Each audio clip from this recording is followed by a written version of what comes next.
Tonight, jobs first.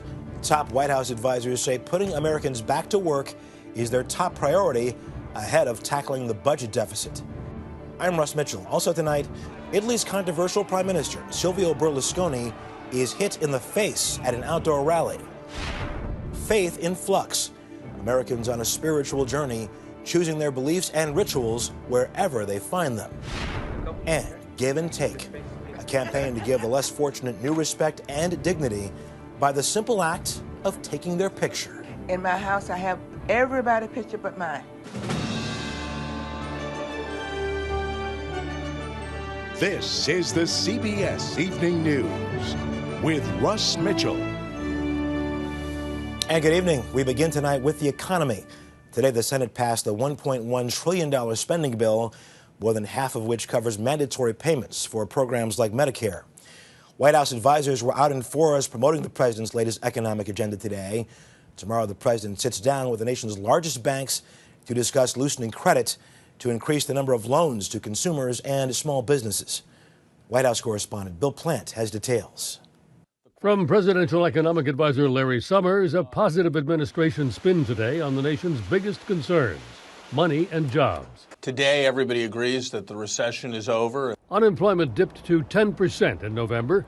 Mortgage rates are at an all-time low, but banks aren't lending. In 2009, total refinancing activity was $1 trillion, in contrast to $2.8 trillion in 2003. Refinancing matters because it helps people spend and pay down debt. Wall Street analyst Jim Awad says there's a reason the bankers are being stingy. They are not lending money to Main Street because they don't believe the economic recovery is necessarily sustainable and durable. The president, in his Saturday address, laid much of the blame for the nation's economic woes on the bankers. Much of it was due to the irresponsibility of large financial institutions on Wall Street that gambled on risky loans and complex financial products. The president meets tomorrow with officers of the 12 biggest banks, including Citigroup, J.P. Morgan Chase, Bank of America, Wells Fargo, and Goldman Sachs. Economic advisor Larry Summers previewed Mr. Obama's message that those banks owe their survival to taxpayer help. They need to recognize that they've got obligations to the country after all that's been done for them, and there's a lot more they can do. But Jim Awad says the banks don't think they owe anything to society at large. What they feel they owe is to their employees, to themselves, to their bonuses, and to their shareholders. And Republicans say it's increased government oversight that's keeping the banks from lending. I hope that the discussion centers on what seems to be a real overreaction, if you will, on the part of some auditors in the regulatory arena. The president's made it very clear that he's upset about the banks spending millions of dollars on bonuses and on lobbying against financial restrictions. And he's going to tell them tomorrow that they are slowing the pace of the recovery. Russ? Bill Plant of the White House, thank you very much. And the president is taking aim at big financial industry bonuses. On tonight's 60 Minutes, Mr. Obama makes his position clear. I did not run for office to be helping out a bunch of fat cat bankers on Wall Street. And you can see the full interview later this evening on 60 Minutes.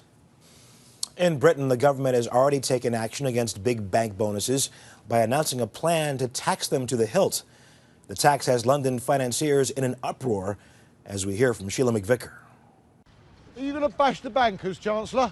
When Britain's Chancellor of the Exchequer, the equivalent of the U.S. Secretary of the Treasury, stood in Parliament this week, bankers knew they and their bonuses were in his sights. There are some banks who still believe that our priority is to pay substantial bonuses. He announced a brand new 50% tax payable on bonuses over $40,000.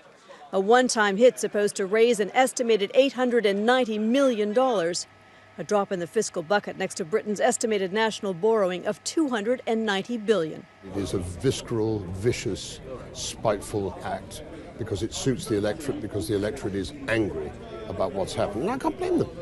But in terms of balancing the books and getting the UK economy back on the road, it's a joke. Why there's more politics than economics involved. Well, it was payback time, but just as in the U.S., Britain had to bail out British banks to the tune of $1.3 trillion in total support. No politician, no government could conceivably allow bankers to haul off great big stonking sacks full of cash when they've been floated by the taxpayer. But the bonus clawback hits all bankers at all banks, whether they were kept alive by the government or not. Investment bankers are feeling so besieged that one major bank has canceled its holiday party and even banned highly paid employees from holding their own. The word here is no conspicuous consumption. $100 million in 9.45 years. But the banks may delay bonus payments until after the tax is lifted, or more acceptably, offer future benefits rather than ready cash. And they have issued a warning. Keep this up, and we'll go where the welcome is warmer. Can individuals go anywhere else? Yes, we have the power of travel and flight, and we can do business wherever we wish to. The threat made many times before is that bankers will flee London. Only this time, cities like Singapore are closer to the fast-growing economies of Asia, and income is taxed at a low, low 15%. Sheila McVicker, CBS News, London. In Milan, it was a rude greeting for Italian leader Silvio Berlusconi. The prime minister had just given a speech today when a man hit the 73-year-old in the face. Alan Pizzi has more. Silvio Berlusconi was basking in the aftermath of a rousing speech and signing autographs when, wham, a man hit the Italian prime minister in the mouth with a miniature statue of the Milan Cathedral. The 73-year-old billionaire was immediately hustled into the back of his official car, bleeding from his mouth. But within seconds, he was back out again, apparently to show he could take yet another assault on his person and dignity. Bodyguards shoved him back into the car and rushed him to a hospital, where a CT scan showed a small nose fracture, 2 broken teeth, and minor lip injuries. A 42-year-old man named Massimo Tartaglia was taken into custody. Berlusconi had approached us to say hello, he says, when this scoundrel threw some object made of iron and struck him right here in the face. The attack was the latest in a string of protests. Last weekend, tens of thousands marched in Rome to demand Berlusconi resign. He has been accused of massive conflict of interest and of tailoring laws to protect him from prosecution in cases involving his media, real estate, and sports empire. In what some Italians see as a gloss on his image and others as a disgrace, various sex scandals involving call girls and wild parties have been splashed across the Italian and international media. Berlusconi's wife, a former actress, is suing him for divorce over what she called his infatuation with young women. The man who styles himself Il Cavaliere, or the Knight, denies paying for sex and blames his legal woes on prosecutors he claims are on the side of his left-wing opponents. Whether or not the attack was political was not clear. Alan Pizzi, CBS News, Rome. More trouble for Tiger Woods today. The global consulting firm Accenture dropped its corporate sponsorship, saying Woods is no longer the right representative for the company. But also today, the electronics arts company says its EA Sports division will stick with the golfer. Turning now to weather. More December storms hit California again. Rain along the coast, snow in the mountains, general snarling everywhere. Concerns about mudslides have eased, allowing Los Angeles area residents to return to their homes. In sports, it was the closest vote ever. The Heisman Trophy, presented to the nation's top college football player, went to Mark Ingram of the University of Alabama last night. It's a great honor to be a member of the Heisman fraternity, and I'm just so excited to bring Alabama their first Heisman winner. The football player also thanked the man he considers his best friend, his father, former pro Mark Ingram Sr., who is facing 10 years in prison. And still ahead on tonight's CBS Evening News, the latest on the health care debate. The proposals multiply as the time grows short. On Capitol Hill, the great debate continues over what kind of health reform bill Congress will pass, if any. With so many competing agendas, from the public option to abortion restrictions, it just keeps on changing, as Wyatt Andrews reports. As if starting the health debate from scratch, Senate Democrats are scrambling to find the mix of ideas that covers the most people, costs the least, and can still pass the Senate with 60 votes. $4.40, $1.83. Why the difference? One old idea with new momentum: save consumers $80 billion by allowing U.S. drugs to be re-imported from Canada. The drug lobby, Pharma, opposes this on safety grounds, claiming re-imports expose patients to counterfeit and substandard drug products. But the new Senate proposal calls for extra tracking and inspections. We will actually improve the safety of the drug supply with this amendment. Still, the hottest new controversy surrounds an idea to let Americans 55 years and older buy into Medicare as a low-cost insurance option. Hospitals do not want Medicare expanded because the program pays them below cost 93 cents on the dollar. And when you add these new participants to our existing Medicare population, it puts a lot of hospitals in a very difficult financial position. Senate Republicans accuse Democrats of making things up on the fly. There is an increasing sort of sense of desperation about trying to corral 60 votes in order to pass this legislation. One day they like government in Medicare, one day they don't like government in Medicare. Democrats admitted they were sorting out the ideas and essentially, so what? We're struggling to come together on the most difficult issue America has ever faced. Democrats have submitted the basic outlines of a bill to the Congressional Budget Office for a crucial cost estimate expected early next week. Crucial because this estimate could determine if they've got the 60 votes or not. Wyatt Andrews, CBS News, Washington. And just ahead on tonight's CBS Evening News, now you see it, now you don't. A photo album of ICE in retreat. Police in Copenhagen today arrested more than 200 people during a second day of protests outside the World Climate Change Conference. For the past 3 decades, a Seattle-based photographer has been traveling the world and documenting its changing climate with remarkable photographs. And that's tonight's Sunday cover. My talk with James Martin about his book, Planet Ice. Well, I started on the path of doing this book in the Canadian Rockies. In 1975, I learned to ice climb on the Athabasca Glacier by rappelling into a crevasse of maybe 30 or 40 feet and climbing out. And when I returned about 5 years ago, the ice was gone. There was not a trace of it. All I could see was boulders for half a mile. And so when I saw what I loved literally melting in front of my eyes, I wanted to alert people. Yeah. Make you sad? Anyway? Sad and angry. When you look at a place like Greenland, where I know you've been as well, what's happening there? The sea ice around there is melting at an amazing rate. We've lost 1 million square miles of ice, which is the same area as Alaska, Texas, and California. And we're predicted to lose another 1 million in the next 20 years. Yeah. And I also went to a place called Ilulissat. When I was up on the glacier, there was no place you could put up a tent where there wasn't a puddle of water. Big change. Big change. I wonder, going back over the 30 years, the more than 30 years you've been doing this, I mean, the changes must be incredible. Even in Antarctica, the ice shelves, they're totally disintegrated. Areas the size of Rhode Island just crumbled and went out to sea in a matter of 3 weeks. Is there any particular area in this country that you can point to and say, here's an example of the world becoming a warmer place? Well, the most ironic example would be Glacier National Park, which used to have glaciers that were hundreds of feet thick, and within a couple of decades, there'll be no glaciers at all. There's just a few remnants left. It's shocking. It's just rocks. Is that gone? I mean, can that ever come back? Oh, it can certainly come back. We can't stop climate change in its tracks. It's kind of like a supertanker.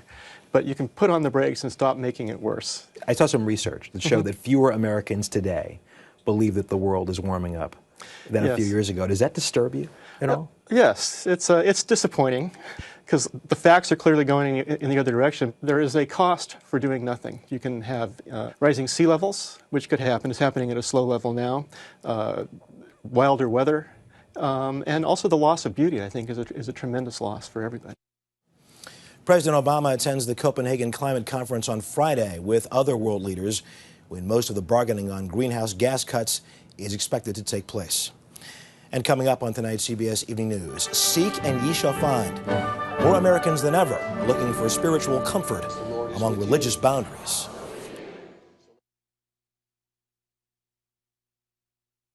When Americans were asked about their religious beliefs recently, the message came up mixed.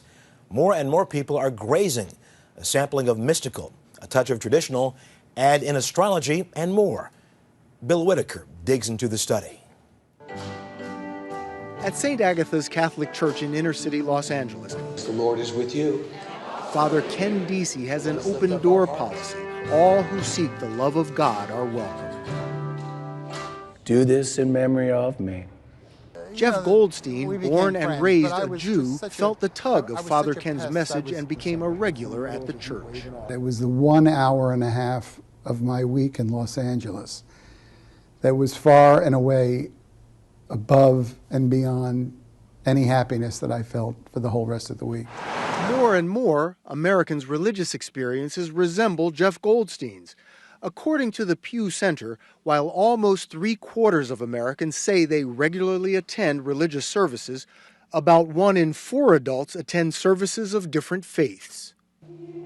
The congregation at All Saints Episcopal Church in Pasadena comes from many religious traditions. Religion shopping is intrinsically good. People are seeking something that is deep and holy and sacred and transformative. And I think now with an increasingly diverse population in a variety of places, even in the suburbs, you're exposed to a lot more options. The chanting of Nichiren Buddhism drew Kat Paterno away from the Catholic Church. I went from sort of a insecure, sort of sad, lonely person into a happy, vibrant, optimistic person. In fact, a growing number of Americans now blend some aspect of Eastern religion into their beliefs. Almost 1/4 believe in reincarnation. An equal number embrace New Age spiritualism and mysticism. 1 in 4 believes in astrology. So all of this is so new to me, this unconditional Jeff Goldstein's journey from Judaism to Catholicism was a revelation. My initial response was, am I being unfaithful to my religion? May the Lord be in your heart and your lips. As Father Ken Deasy sees it, it's not so much a leap of faith. People are looking to be fed, and you go where you're fed. But more like finding a second home. Bill Whitaker, CBS News, Los Angeles. Voters in Houston, Texas have elected the city's first openly gay mayor. Anise Parker told supporters the world has changed for the gay community. The nation's 4th largest city joins Providence, Rhode Island, and Portland, Oregon, with gay mayors. And up next on tonight's CBS Evening News, a photo album for troubled times.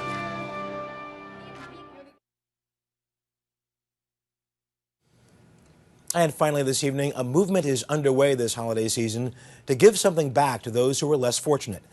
As Manuel Gallegos is about to show us, the people doing the giving are equipped with nothing more than a camera and a sympathetic eye. Keep it soft and sweet. It's a priceless gift. Good. I think I'm overwhelmed. This weekend, some 2,300 photographers are volunteering. Give me a big smile. To take pictures of the less fortunate, many who have simply never been able to have a portrait of themselves or their families. It's really important just because I've never really felt like I looked really good, and to be able to say that I did was cool. From the homeless in Denver. That's fabulous. To mothers at a women's shelter in the Bronx. It's something so they can share with their family and something that they'll have the rest of their lives.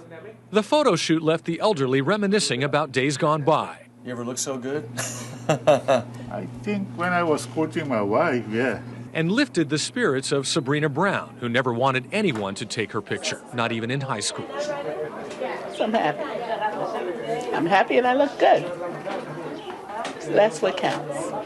In a digital age when taking a picture is as simple as pulling out a cell phone, for many of the people here, it's a luxury they just don't have. Thank you. Thank you. Sisters Carmen and Muncie have lived in the same New York neighborhood their entire lives, but have no photos together. You don't look so bad, Carmen, in pictures.